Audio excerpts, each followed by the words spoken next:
Hey, hi, hello, and welcome to Ride Review. Today we're looking at the Tahoe from E-Lux. Now, this bike was a top 3 contender in our recent Best Affordable Bikes competition, so we're doing a little dedicated video here just to show off what it's got. Fat tire cruisers are something that E-Lux is very good at. So these guys have been in the e-bike game for quite a while. While they do have a range of different bike styles, their cruisers have always been my favorite. Part of it's because they're quite large. You know, as a large human, I like having a big bike that I feel like fits me really well.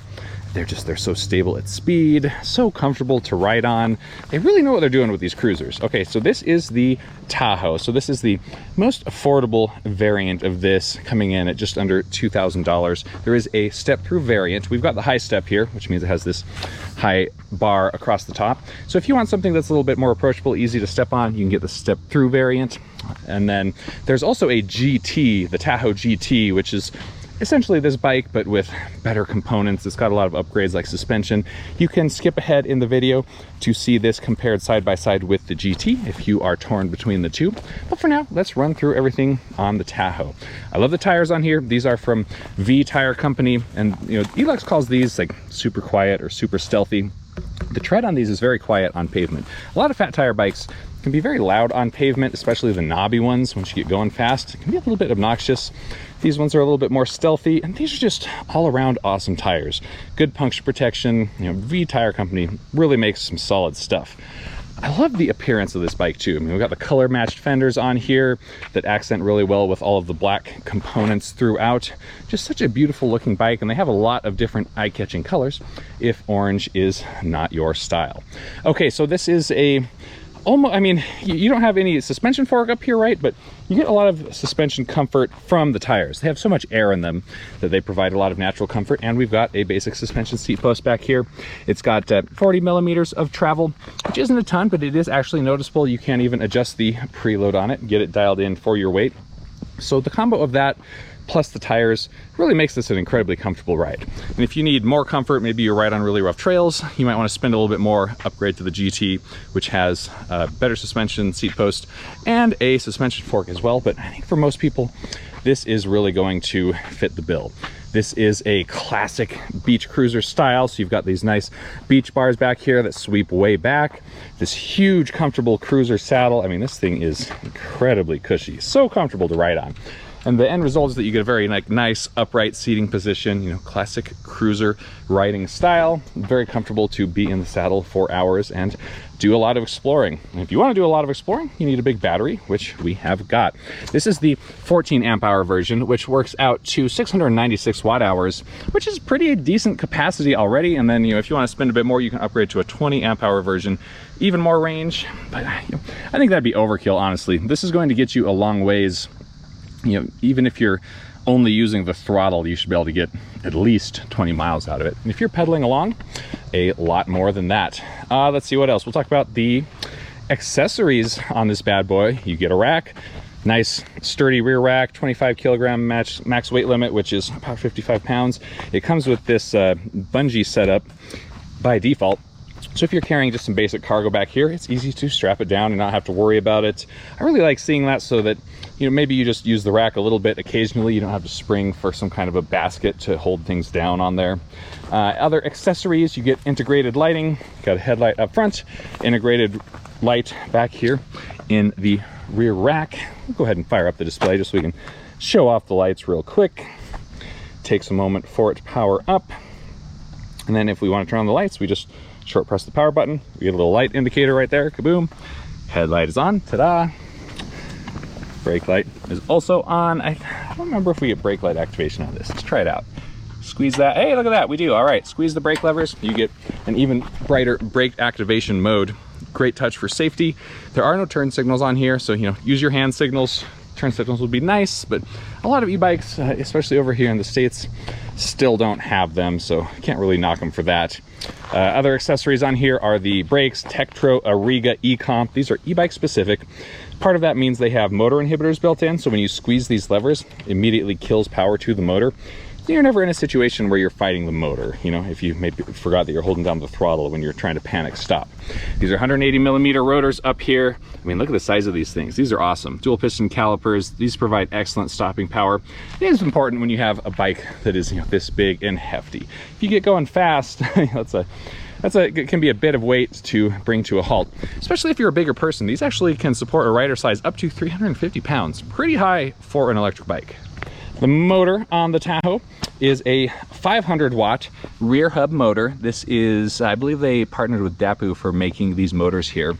So this provides, you know, it's not extreme speed even, but it actually is surprisingly zippy. You know, it feels more like a 750 than it does a 500, I think, just because of how they've got it tuned. And then let's I think it's time to jump into the kind of the display overview here. Side note, I do really love these displays. They're this kind of grayscale LCD setup, incredibly easy to see in any lighting scenario. There's a lot of brands that are, you know, trying to have all these fancy color displays that, while they do work pretty well, they can be hard to see, especially if you got sunglasses on or something. This one, very easy. I'm gonna try to get position the camera so we don't pick up too much screen reflection on here. Get your speed in the center, pedal assist level down here, trip data, battery, etc. Now there are 3 modes on here, so this is something that E-Lux does on all of their bikes. You can choose between a power, normal, and eco mode for your kind of just like general power settings.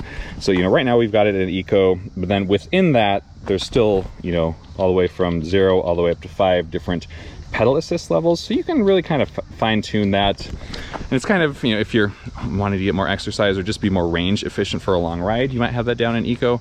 And then if you're really going for fun, then you can bump it up to power. Let's see, I don't remember exactly. I think we press the set. No, we hold down the set button. That's what it is.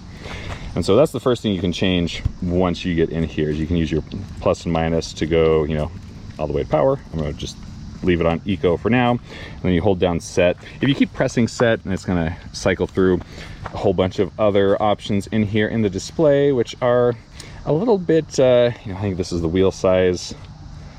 I don't know what we got here. Maybe that's the units.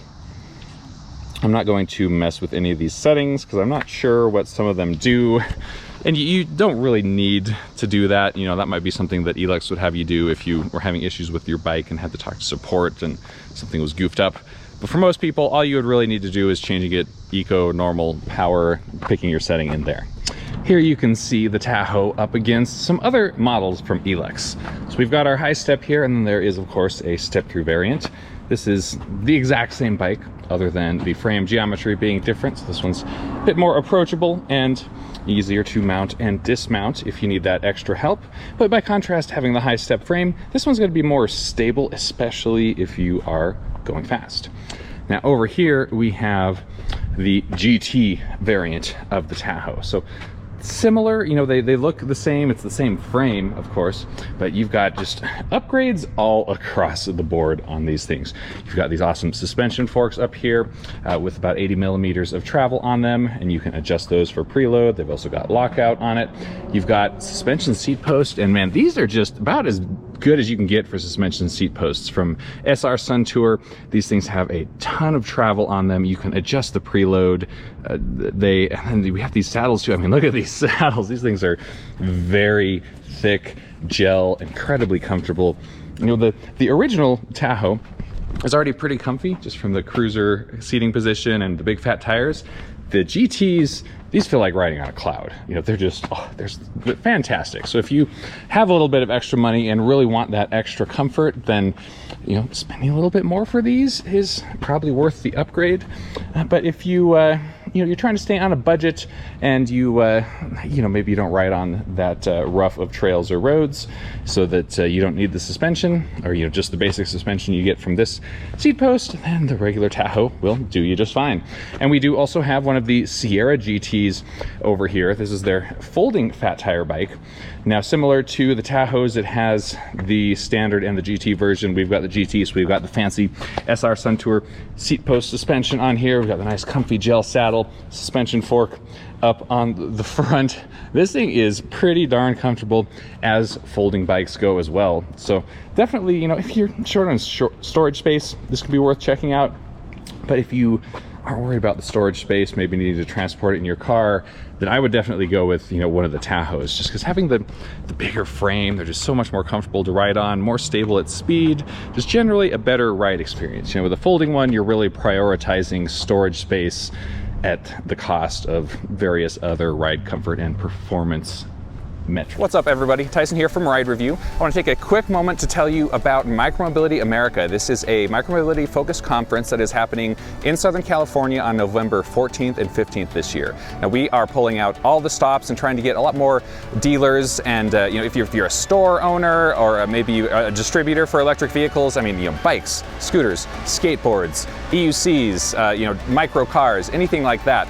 We want to get you involved at this event. We're going to have representatives from hundreds of manufacturers there. Most of these representatives are going to be, you know, C-level, founders, engineers. So if there's brands that you're interested in, you can, you know, skip the email chains and just go, you know, straight to the people who actually make the decisions and can really tell you what these products are about and why they made them this way. Also at this event, you can expect, you know, we're going to have networking mixers, we're going to have after parties, we're going to have the dealer awards, we're going to have a Shark Tank style competition where manufacturers can bring in some of their, you know, new and outlandish product ideas, and then the dealers will get a chance to, you know, vet those and rank those, you know, see if they're going to be good for the market or not. If you guys are interested, please check out the description of the video. You're going to find a link where you can learn more and get registered. All right, back to the video.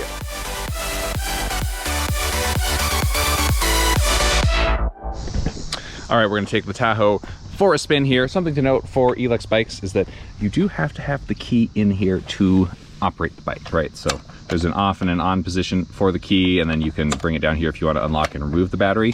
But to power it on, you do have to have the key in there. This does kind of function like a lock so that, you know, no one can just jump on it and right away. But it does mean, you know, having your key, and if you have your key on a keychain, it's going to be jangling around down here. And oh, I think I just scratched the paint, so that's what can happen. But you know, this is kind of a minor thing. You can check the battery charge on it right there. We are fully charged and ready to go. Okay, it turned itself off, so let's get this fired back up here. Now, E-Lux configures their e-bikes so that you have full power available on the throttle anytime. Even in assist level 0, 1 through 5, it's all the same. I love this configuration because it allows the throttle to be a full power override. You can use it anytime without having to fiddle with the display settings. Good way to do it. It's nice and simple. We're in Eco, and this does restrict the power of the throttle, so it is still limited, you know, Eco, normal, or power, but it's, you know, full within that regardless of pedal assist settings. So in 0, let's just hit the throttle, see what we can do. So in Eco mode here, well, this is pretty tame. We are going uphill just a little bit right here.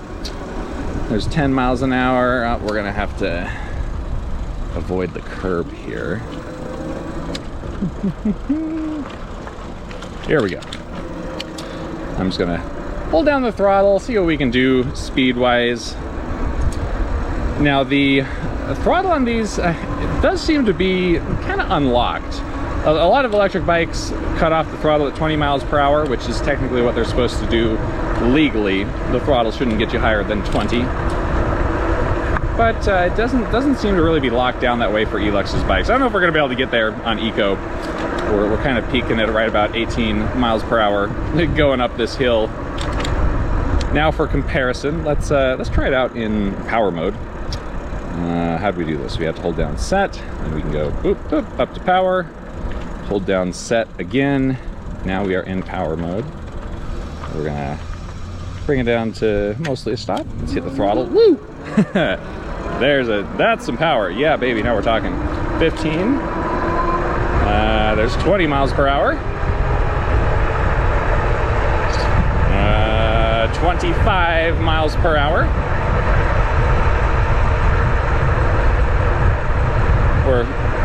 We're definitely, probably can't go much faster than this. We seem to have peaked out at right about 25, 26 miles per hour. So, you know, that's higher than the normal, like, legal cutoff of 20, but this does kind of vary depending on where you live and if you're riding on, you know, private property, off-road, something like that, and then it's fine to go a little bit faster. I do love just how quick this thing is off the line. Such satisfying acceleration. Like I was mentioning earlier, it feels like more than a 500 watt motor. Ooh, let's hit it.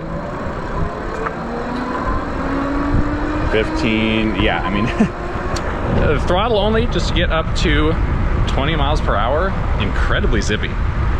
Okay, now we're gonna show off the pedal assist real quick here. Something worth noting on this version of the Tahoe is that it is a cadence-based pedal assist sensor, which means it's just measuring revolutions of my feet going around. Doesn't care about how hard I actually press on the pedals. What controls the amount of assistance is actually just the pedal assist setting. So it's not as dynamic and responsive as the torque sensor. You know, if that's something that's important to you, then you could go for the GT version for a little bit of an upgrade. So in here in pedal assist 1, I barely hear the motor. It's really quiet. And if I kick it up to level 2, I actually think we're going too fast. I'm pretty sure there's like kind of a speed cutoff for pedal assist depending on which level you're in. Let's go up to 3. I'm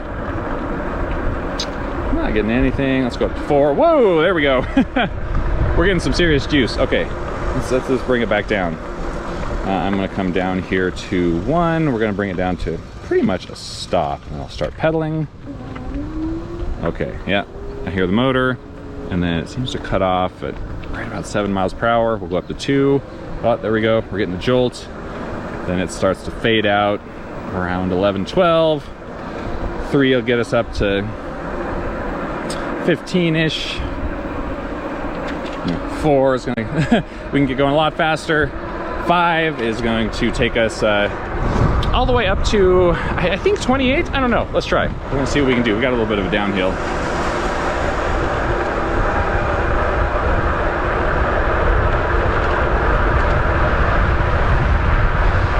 Feels like the motor's actually cut off here. I wonder if I use the throttle, if I can hear it. Okay, yeah. I think the motor just starts to kind of taper off by like 25, 26-ish. I believe on their website they actually say the speed limit is 22 miles per hour on it. So, you know, I mean, we're pretty close to that. Close enough, in my opinion. Now, having the sort of the speed cutoffs for the different levels is actually kind of nice, right? So when you're, you know, all the way down in level 1, the pedal assist is more tame and then, you know, cuts off at a fairly low speed. It's actually a good thing to do when you have the cadence sensor like this, because it can't tell how hard you're pressing on the pedals. So that does mean you kind of have to manually adjust the assist levels to pick the speed you want to ride at. But I think they have the cutoffs at pretty good points.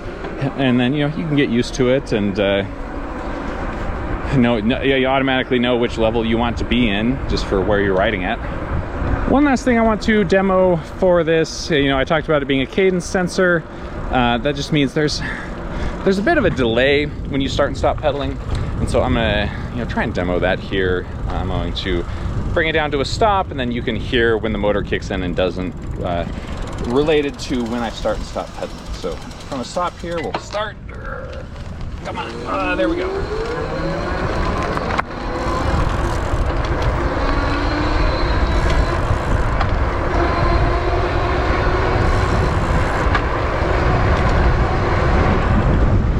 Definitely a noticeable delay, especially starting out from a dead stop. You've got to cycle it around a couple of times before the motor kicks in. That would be annoying if we didn't have a throttle, but we do. So, you know, that's just what you do for an e-bike like this with a cadence sensor, is if you are at a dead stop, hit your throttle, get started, start pedaling. Now you can let go of the throttle, just pedal.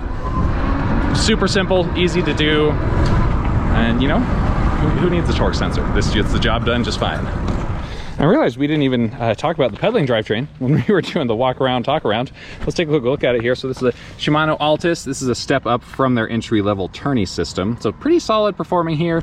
And we have a cassette back here. A lot of entry-level e-bikes have a cheaper freewheel that's only like a 14 to 28 tooth. Not a very big range. This is a bigger range. You're getting a 12 to 32 tooth on it, and cassettes just are more durable. They hold up better over time. Got the double-sided bash guard on there, and we get the trigger shifters too, the Altus shifters. So these are nice, looky, tactile, easy to use. I vastly prefer them compared to, you know, like a thumb or a twist shifter that you see on other, like, you know, kind of entry-level bikes. So, you know, really solid stuff here across the board for the Tahoe.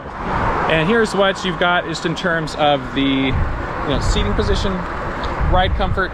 Incredibly comfortable ride. It's just this nice, upright, relaxed. My seat is not at the max height, but it just, I don't know, it feels pretty good right here. So I'm not extending my legs all the way, but I don't know. I don't feel like I really need to, especially having a nice powerful motor like this. Such a comfortable ride. Alrighty folks, that is the end of the road for our little review here of the E-Lux Tahoe. Now if you want to see this in action in our best affordable e-bikes competition, check the description of the video for a link to that. And of course, if you have any questions about this bike, then let me know down in the comments section. I'll get back to you. Alright guys, ride safe out there. I'll catch you in the next video.